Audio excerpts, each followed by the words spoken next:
ये है अली, बहुत ज़िद्दी और बहुत बदजुबान। अम्मी कुछ कहें तो जवाब में कहता है,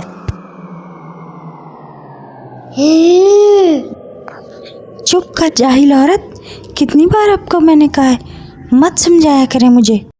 अली रात को सोते हुए ना आयतुल कुर्सी पढ़ता है ना कलमा, बस मोबाइल हाथ में और वो सो जाता है। इस रात अली बिना दुआ पढ़े ही सो गया और एक साया खिड़की से अंदर चुपके से दाखिल हुआ। मुझे वो बच्चे बहुत पसंद हैं जो बगैर कलमा पढ़े सोते हैं। कौन है वहाँ? मम्मा, भूत।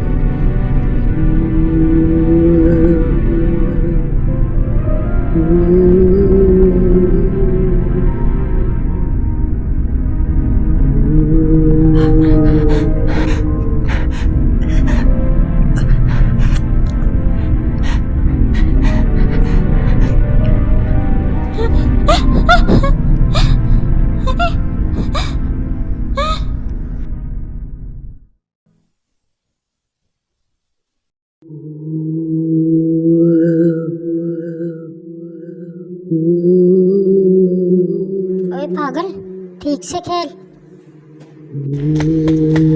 जब वो अपने दोस्तों के साथ खेल रहा होता है तो भूत उसे देख लेता है एक दरख्त के पीछे छुप के। और जब अली की नज़र भूत पर पड़ती है तो वो भागता है घर की तरफ। फिर वो भागता है, जल्दी जल्दी भागता एक मस्जिद के पास जाके पहुंचता है। वहाँ दरवाजे पे गिर जाता है। फिर रो के अल्लाह ताला से माफी मांगता है।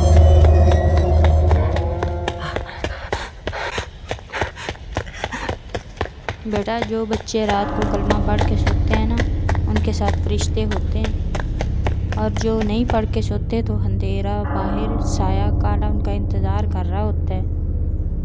भूत जिन उसे जल्दी घेर लेते हैं। अब तो समझ आ गई ना आपको?